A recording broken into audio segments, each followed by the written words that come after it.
évoluer de même façon. Et derrière, nous aurons deux ensembles qui proviennent pourtant de la même origine et qui seront totalement différents parce qu'il y aura des nouveaux acteurs, des nouvelles applications qui auront travaillé dessus. Et ça engendre deux choses complètement différentes qui font qu'on considère que c'est la mauvaise donnée vu que c'était censé être la même à la base. Et enfin, des données de test. Alors ça, c'est quelque chose encore que je trouve assez grave dans les entreprises. On n'arrive pas encore à compartimenter les différents environnements.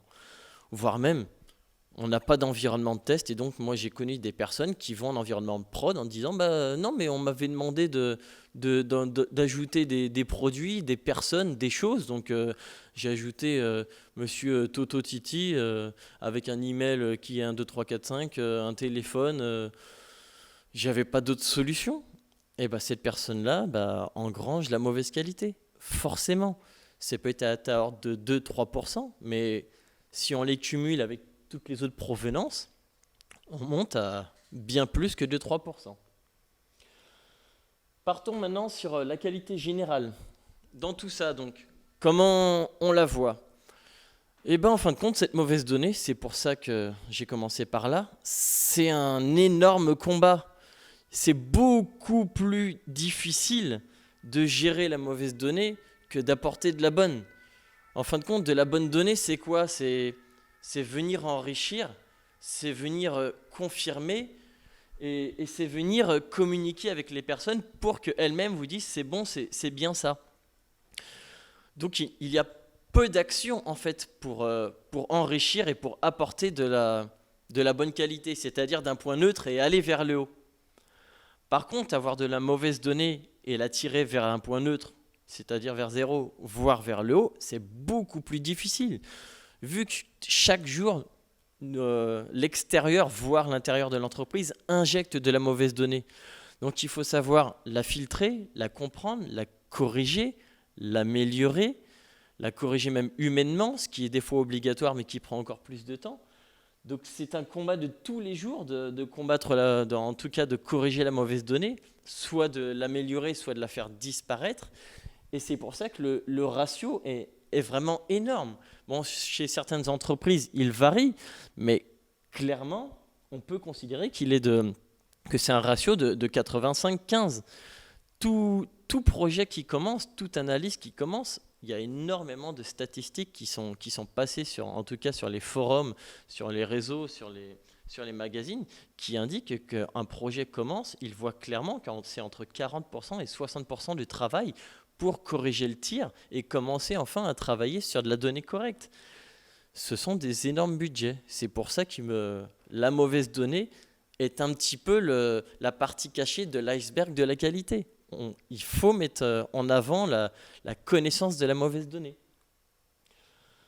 Maintenant que j'ai parlé un petit peu globalement de la qualité, je vais me présenter un minimum.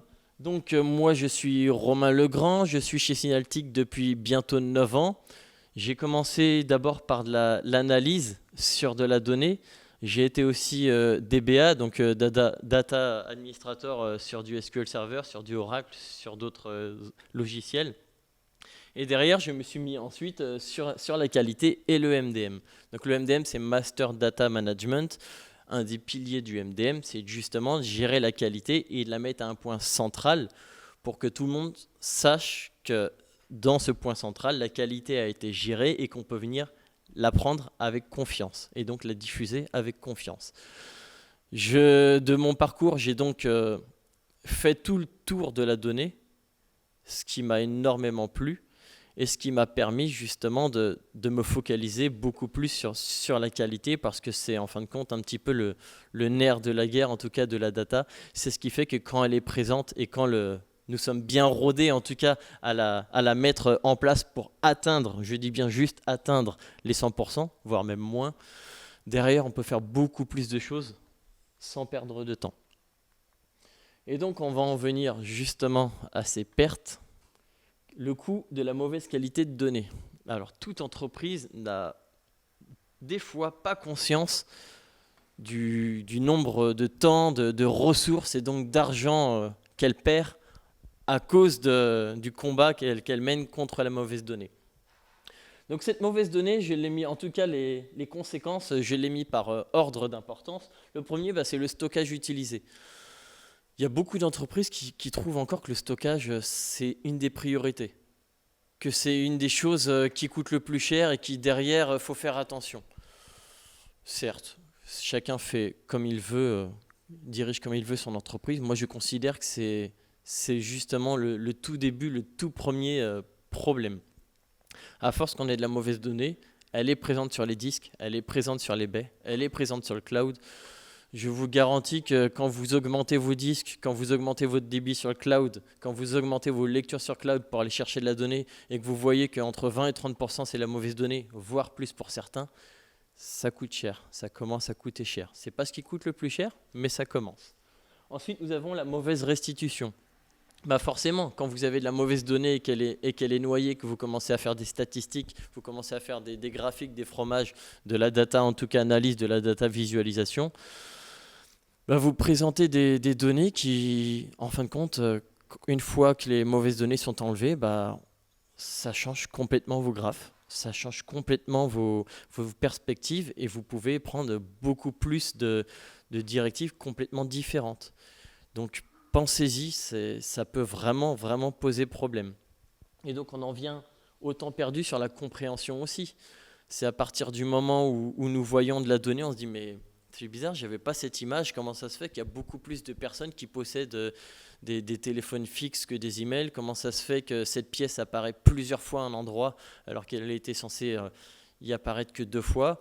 Bon, on va changer. J'ai mal pensé, on va changer de direction, on va prendre ça. Non, peut-être que vous n'avez pas mal pensé, peut-être que cette restitution, justement, vous a fait tromper, vous avez fait changer de direction alors que vous aviez une bonne vision théorique au début. Donc, il faut, à un moment donné, vous avoir des stats, vous focaliser sur la mauvaise donnée pour savoir est-ce qu'il y a une grosse marge qui permet d'avoir une mauvaise restitution ou est-ce que derrière, vous êtes une marge acceptable qui permet de savoir, de connaître vos données et de savoir justement en parler et où aller. Ensuite, nous avons le temps perdu sur des solutions techniques. Je connais malheureusement aussi énormément d'entreprises qui, quand ils voient de la mauvaise qualité, au lieu de l'attaquer à la source et d'y remédier, mettent des rustines. Et puis au bout de 1, 2, 3 rustines, ça commence à être un sacré patchwork, ça commence à être une usine à gaz. Et là, on se dit, mais mince, on réfléchit mal. On essaie de trouver des solutions techniques qui nous font perdre du temps et qui, à la fin, quand on nous dit, ah oui, mais il faudrait tout remettre à plat pour que ça soit carré, pour que ça soit costaud, pour que ça soit plus intelligent, je vous garantis que les budgets ne sont pas multipliés par 2, ils sont multipliés par 5. Encore lié à la mauvaise qualité de données. Ensuite, nous avons les problématiques RGPD. On en a parlé hier, forcément, lors de la cybersécurité.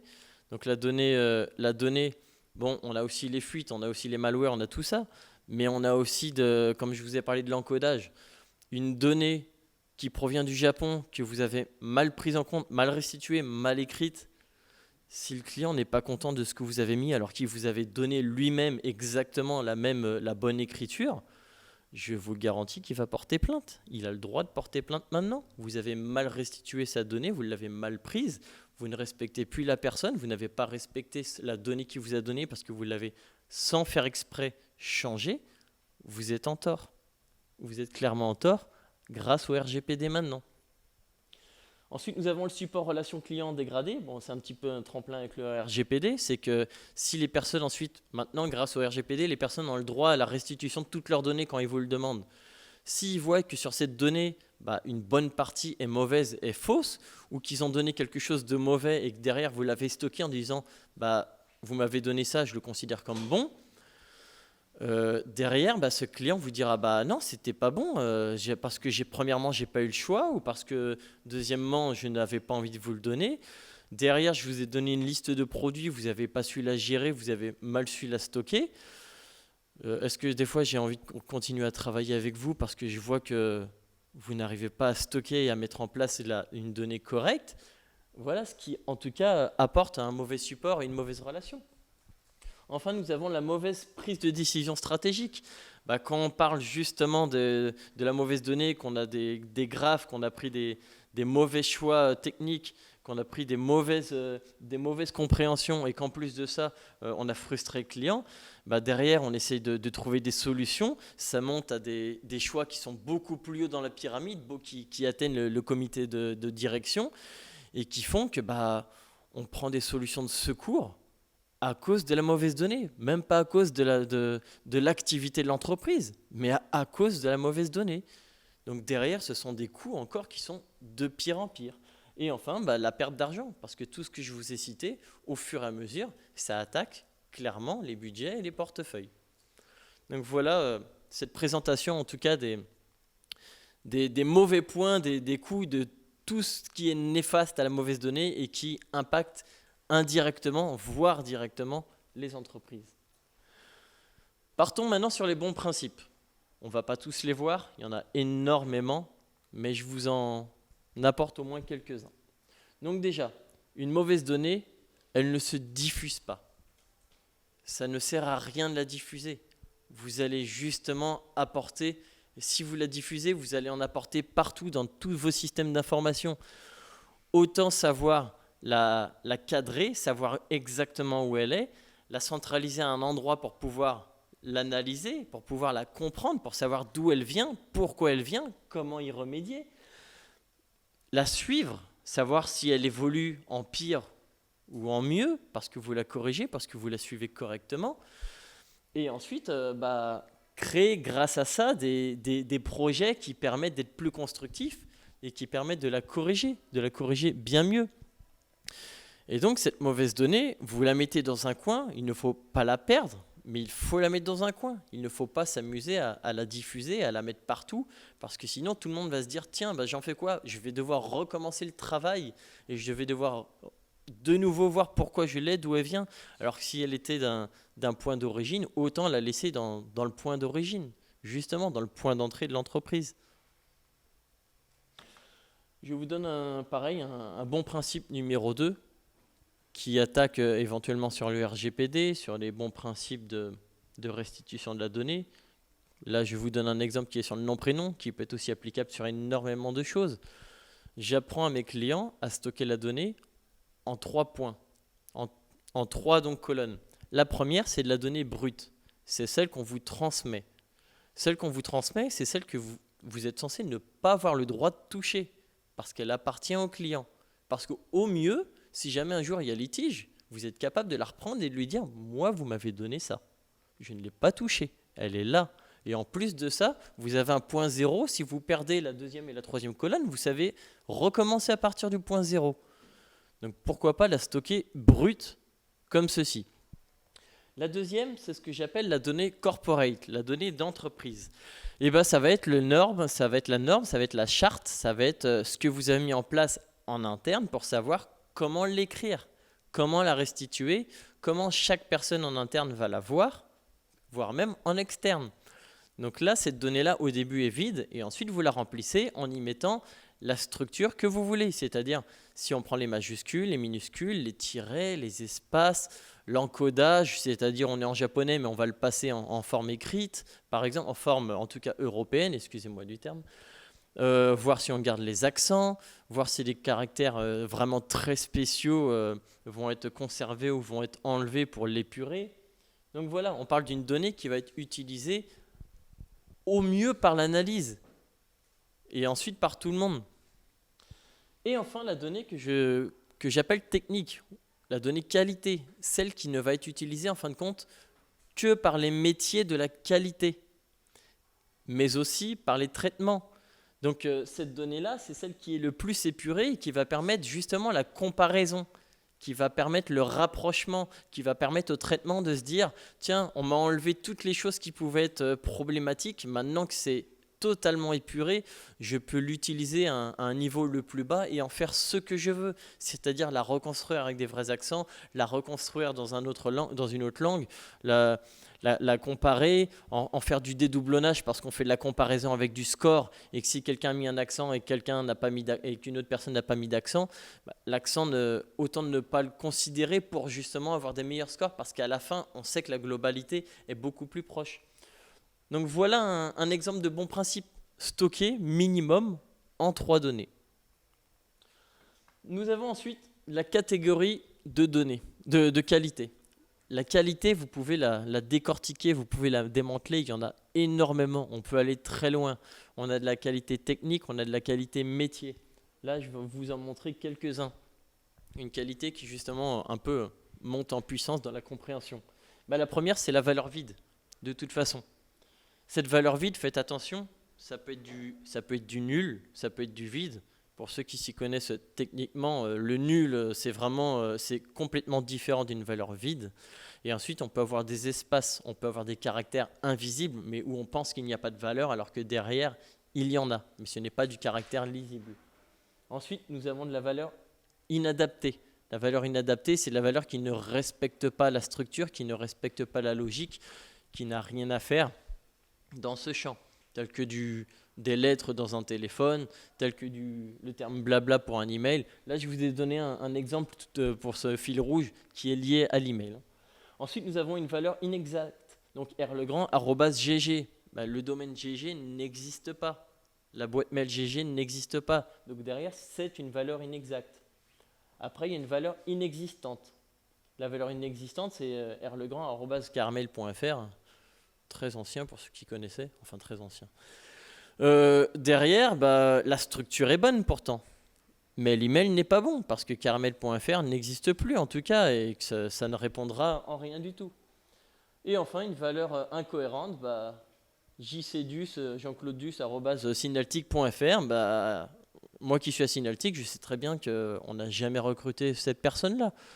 Donc derrière, c'est une valeur incohérente. Cette valeur-là, soit on arrive à la capter parce qu'on a une nomenclature, soit c'est humainement qu'on sait qu'elle n'est pas bonne. Donc voilà un type en tout cas une type de catégorie de qualité.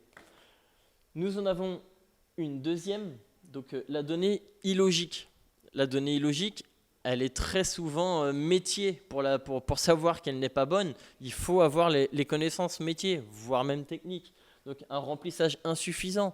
On peut avoir une personne qui a mis son nom, son prénom et son téléphone fixe, mais on sait que le téléphone fixe, il ne sert plus à rien, sachant que la personne, le fixe, c'est peut-être un numéro d'Orange, de Freebox, de SFR, de tout ce que vous voulez, mais il n'a même pas branché son fixe parce qu'on nous donne à chaque fois un fixe, donc il ne sera jamais joignable, alors que son mobile ou son email ou autre sera bon. Donc derrière, le remplissage est insuffisant. On a de la donnée, on est capable de trouver la personne, mais en termes de métier, on ne peut pas l'utiliser. Ensuite, nous avons la donnée en doublon. Comme je vous l'ai dit, maintenant, dans n'importe quel système d'information, on a énormément d'entrées de données. Quand vous avez une entreprise qui à chaque fois rachète des filiales, vous devez à chaque fois recouper les informations parce qu'il peut y avoir des doublons. Il y a très souvent des doublons de données, il y a des doublons de produits, des doublons de clients, des doublons de fournisseurs qui font que quand c'est écrit de différentes façons, on pense que ce n'est pas la même chose et à force de recouper et de confirmer qu'un email est bon, un téléphone est bon et qu'on fait une comparaison sur le nom, prénom ou date de naissance par exemple pour voir que la personne est bonne, voilà une solution. Mais en tout cas, les données en doublon font partie des gros points noirs des entreprises. Enfin, nous avons la donnée trop utilisée. Je vous donne un exemple tout simple que j'ai eu dans des entreprises. Vous faites de simples gros bails, de simples regroupements. Vous avez une personne, vous regardez le nombre d'emails qu'elle possède. Vous avez un email précis, vous regardez le nombre de personnes rattachées à cet email. Vous tombez sur des aberrations. Il y a un email qui peut être utilisé par 150 personnes. Il y a une personne qui peut avoir 20 emails. À partir de là, vous pouvez commencer à vous poser des questions. Mettez-vous des limites. Indiquez qu'à partir de 10 emails, ça commence à devenir bizarre. Bizarre, mais pas forcément impossible. Il y a des personnes en maison de retraite ou dans des casernes de pompiers qui mettent tous le même téléphone, celui du standard, ou le même email, l'email d'un support, l'email du standard aussi. Ça peut arriver. Il y a des cas comme ça, des exceptions. Mais ces exceptions, c'est 3-4%. Derrière, quand vous voyez une personne qui a 20 emails, vous dites « Ouh, ça c'est malsain. Il y a sûrement fraude, il y a sûrement quelque chose. C'est bizarre. » Voilà en tout cas pour un autre type de catégorie. Enfin, nous avons le suivi de la qualité. Donc une fois que vous avez vos catégories, vous pouvez affiner et suivre votre qualité. Il y a énormément de possibilités pour la suivre. Donc ici, nous avons une possibilité de suivre la qualité par statut. Donc le statut, ça peut être du simple booléen, oui, non, ou vide quand il n'y a pas eu du tout de réponse. Et ça peut venir aussi rapidement à des listes de données que vous avez en interne, que vous savez, il faut absolument qu'elles soient dedans, qui peuvent matcher avec des fois des erreurs humaines ou pas, donc à faire attention, et qui, quand une nouvelle donnée arrive, dit bah, elle n'est pas dans ma liste, donc soit c'est une erreur, soit éventuellement c'est une nouvelle que je dois peut-être prendre en compte, mais qui ne doit surtout pas être automatique pour justement ne pas pourrir, excusez-moi le terme, vos référentiels de données. Enfin, ensuite, nous avons les données par date. Alors la date est extrêmement importante. Nous avons des dates de contrôle qui permettent de savoir quand a été fait le dernier contrôle. Nous avons des dates de rafraîchissement qui permettent de savoir quand est-ce que la personne, le client, le responsable produit a confirmé les dernières informations indiquant que c'est toujours bon. Et nous avons ensuite aussi des dates de prise en compte de l'information dans les systèmes d'information. Donc voilà 3 exemples de dates, par exemple, qui sont à suivre et qui sont des très bons indicateurs, en tout cas pour suivre la qualité de données.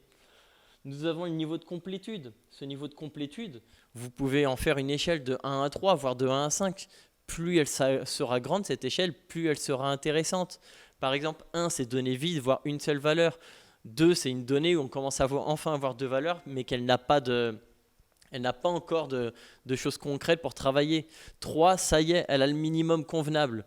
4, elle a au moins 2-3 canaux de communication, par exemple, si on parle de clients. Et 5, ça veut dire que son profil est totalement complet. Ça veut dire qu'un produit a été totalement décrit avec toutes les cases qui permettent d'avoir toutes les caractéristiques. Voilà, par exemple, une catégorie, un style de complétude qui permet de jauger sa donnée. Excusez-moi, il y a aussi forcément l'évolution des statistiques, mais l'évolution des statistiques s'appuie forcément sur ces 3 types, en tout cas, de suivi pour indiquer si, par exemple, une complétude baisse ou descend sur une donnée précise, mais baisse ou monte aussi sur une table entière, sur un ensemble de données entier.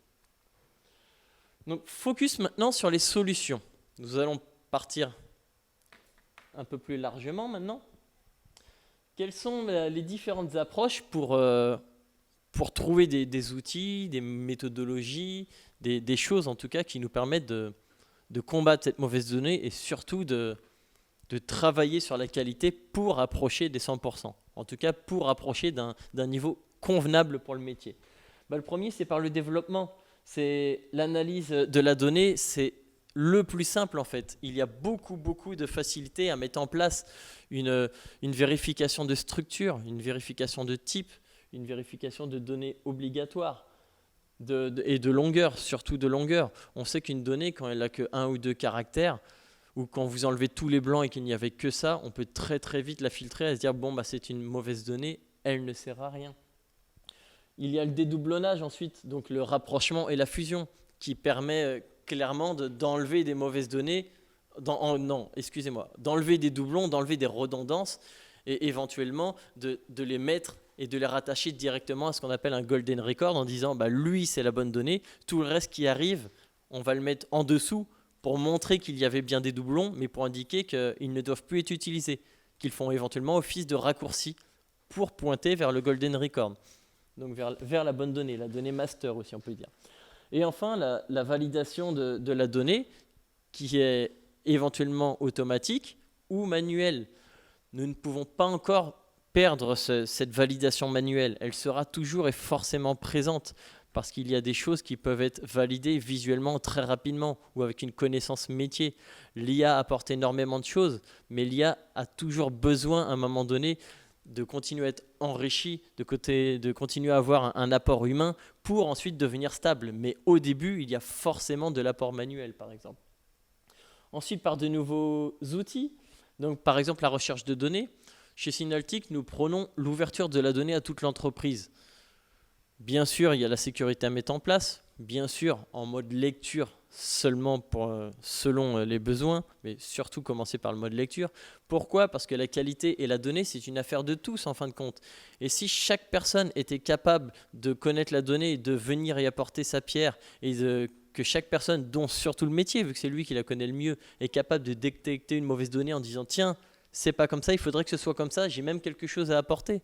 Et ben, cette exploitation, cette exploration de données, si jamais elle était ouverte à tous, apporterait justement des constats, des réflexions et des facilités. Nous avons ensuite l'interface de validation métier. Il y a sur le marché énormément d'éditeurs maintenant apportent des outils au métier qui sont simplistes, qui sont faciles à prendre en main et qui permettent de venir corriger ou en tout cas apporter une solution de correction à la donnée pour être ensuite partagée à d'autres, voire au SI. Comme ça, le SI garde aussi la main dessus. Donc ce type de données, d'outils qu'on peut appeler data préparation aussi, commence à émerger énormément sur le marché. Nous avons enfin pour cette catégorie les interfaces de data préparation. Comme je vous l'ai dit, j'en venais là. Il y a beaucoup d'outils, mais il y a aussi donc la data préparation qui s'en dégage, qui propose des petites fonctions, des petits outils qui sont smart view, en gros, qui sont faciles à comprendre, à utiliser et qui permettent d'appliquer très rapidement. Enfin, par l'infrastructure. L'infrastructure, en fin de compte, vient apporter énormément sur la donnée. C'est pour ça que chez Synaltic, nous ne la dissocions, on ne la dissocie pas. L'infrastructure va apporter les référentiels MDM, parce qu'un MDM, c'est de l'infra, mais c'est aussi de la technique. C'est un endroit précis qui va être accessible et qui vient regrouper. Donc, c'est bien de l'infrastructure. Ce référentiel de qualité que propose le Master Data Management, il n'est rien si jamais on n'y est pas connecté pour aider l'intégration et la diffusion. Et qui mieux que le temps réel permet justement de ne pas avoir de latence et de mieux combattre la qualité. Si jamais vous avez besoin, vous avez un formulaire par exemple, où vous dites je dois choisir une catégorie socio-professionnelle. Cette catégorie socio-professionnelle, vous n'avez pas stocké la liste dans le formulaire, ça serait trop lourd. Donc derrière, vous avez un web service qui vient taper dans le Master Data Management, par exemple, qui lui possède une liste parfaite et qui vient la restituer rapidement pour pouvoir y faire un choix. Et quand vous cliquez sur le choix que vous effectuez, vous ne stockez que la donnée finale en fin de compte. Si éventuellement vous avez fait un choix libre parce qu'il n'y a rien, ce choix libre vient être comparé au Master Data Management et peut ensuite éventuellement être injecté dans un workflow plutôt qu'être injecté directement automatiquement et ouvrir la porte à de la mauvaise qualité.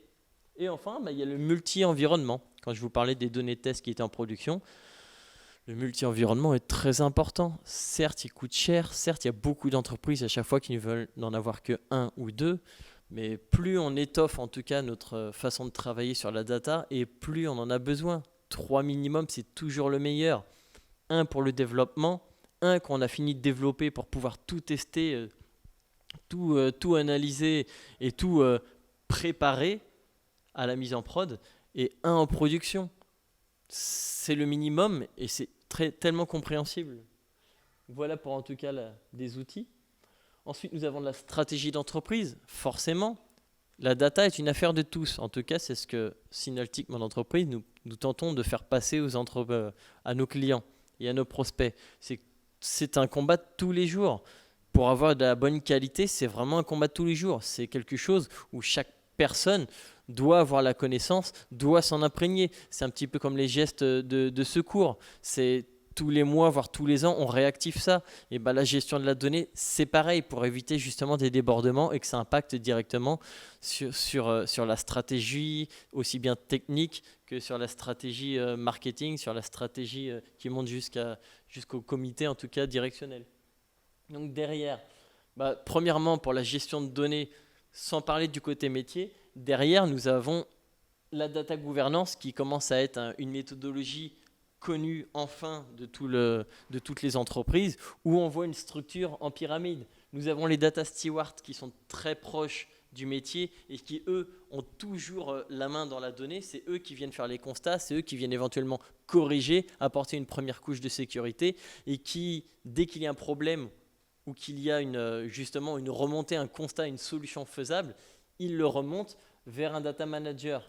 Le data manager, en fin de compte, est au-dessus du data steward. Pourquoi ? Parce qu'il gère entre la pratique et la théorie. C'est lui qui va fédérer les data stewards, c'est lui qui va proposer et gérer les outils, et celui qui va remonter vers la théorie, c'est-à-dire vers le chef data officer, le comité en gros directionnel, le comité de pilotage, celui qui apporte les stratégies globales de l'entreprise, dont sur la donnée.